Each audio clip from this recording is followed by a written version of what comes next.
Le livre de Goëlin nous dit, Goëlin 1, Goëlin ou bien alors Ecclésiastique 1, verset 1 nous dit, vanité de vanité, tout n'est que vanité. Tout dans cette vie n'est que vanité. Oui, les gens courent après des richesses, après des choses immondes, au point, n'est-ce pas, de se compromettre. Il n'est pas mauvais d'être riche, c'est bon d'être riche. C'est bon d'avoir de l'argent et voir de l'aisance, mais il ne faut pas y mettre son cœur. Quand on parle de l'esprit de pauvreté, on parle de quelqu'un qui ne met pas le cœur dans ce qu'il a, qui sait que ce qu'il a, c'est pour son bien, c'est vrai, mais que son cœur n'y soit pas. Parce qu'aujourd'hui, je dis vanité de vanité parce qu'aujourd'hui, on peut avoir tout l'argent du monde, mais on part comme on est venu. On repart, n'est-ce pas? Poussière on a été, poussière on sera. Non, c'est bon d'avoir de l'argent, mais c'est pas bon, n'est-ce pas, d'avoir de l'argent de façon frauduleuse ou alors de façon anormale.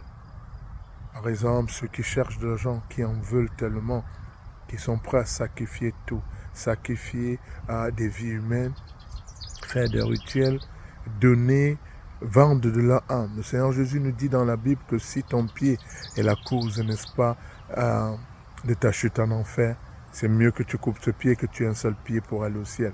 C'est mieux d'aller au ciel avec un pied que d'aller au ciel avec, d'aller en enfer avec deux pieds. Et en plus, on ne va pas au ciel en notre corps, c'est notre âme qui va au ciel. Donc c'est une façon symbolique pour Jésus de nous dire que ces choses sur lesquelles nous nous attardons ne sont pas aussi importantes. Donnons l'importance aux choses importantes. Nous repartirons de cette vie comme nous sommes venus, donc sans rien. Alors à quoi ça sert d'accumuler si c'est quelqu'un d'autre qui s'en occupera? Parce que ce soit votre femme, que ce soit votre maison, que ce soit vos voitures, demain même peut-être ce que vous avez accumulé, dès que vous mourrez, vos enfants auront tout vendu, alors que vous aurez souffert pour accumuler tout cela. Oui, ils ne connaîtront pas la valeur. Donc, contentons-nous de ce que nous avons pour nous, pour ceux qui n'en ont pas trop, mais que ceux qui en ont sachent être charitables, qu'ils donnent, qu'ils comprennent donc qu'en donnant aux autres, ils s'aident eux-mêmes.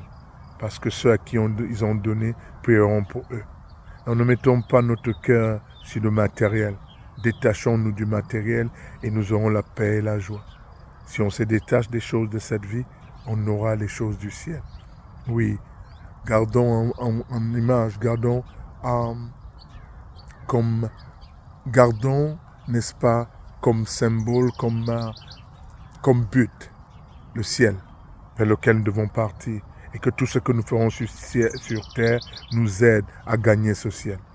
Ça ne sert à rien d'entrer dans les sectes et autres et perdre, n'est-ce pas, ce royaume et se retrouver en train d'aller en enfer.